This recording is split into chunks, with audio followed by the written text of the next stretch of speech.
Well, Sarah, I want to know more about the Russian-Chinese relationship. This is the one thing I wanted to deep dive with you Ah, because my expertise, finally. there you go. But right now, Russia has it bad. It has a triple header of issues. It has sticky inflation, growth is stagnant, and the economic or the trade policy, specifically oil prices. We mentioned them in passing, but right now they're selling at about what, $34, $36 a barrel? And that's without taking into consideration concessions for the Chinese or the Indians. And high Russian production costs because they can't modernize their facilities. Yeah, because of the sanctions. So, how much is Russia reliant on China at this point without the I don't know statistics? what the data is. That must be highly secret. Russia has, well, the Soviet Union lost its, not all of its empire, but an awful lot of it. And then China plopped the Belt Road Initiative right there, which is a Chinese bid to take over that empire. And then China, this is the real positive about China. They have no interest in a petro economy, right? Because they don't have enough. And so they are going to be the big movers and shakers in the green revolution. And that will be positive for all of us since the United States is apparently not interested in these things anymore.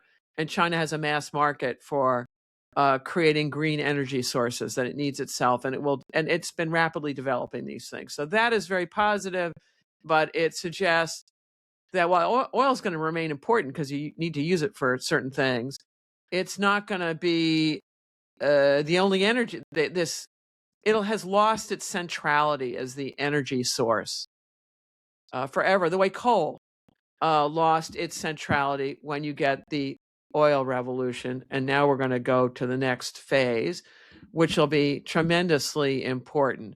So Russia's problem is it's blown its opportunity to take this period of high oil prices to really make enduring investments. Its leaders were all operationally focused, me staying in power.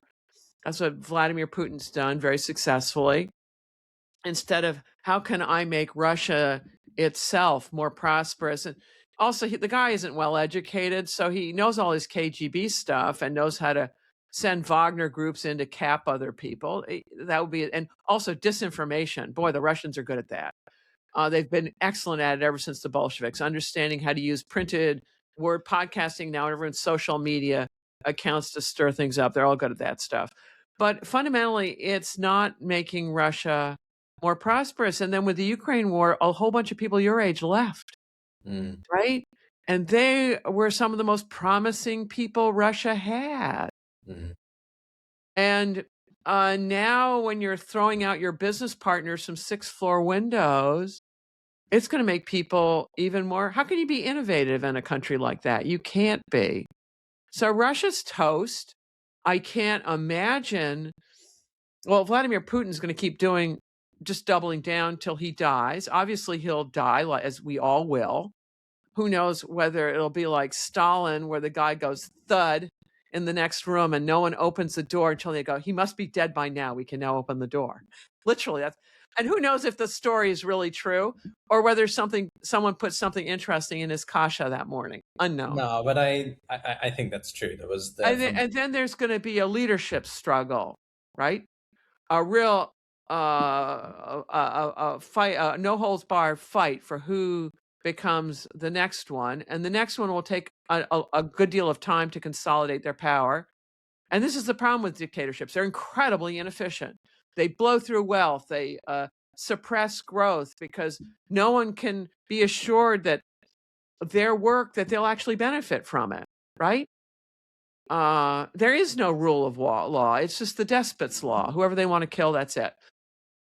Also, unlike China, Russia doesn't have this vibrant commercial tradition. China always has had one. Since the Silk Road, China's been producing manufacturers, state-of-the-art manufacturers that everyone has coveted. It used to be silks and porcelains manufacturers of those days.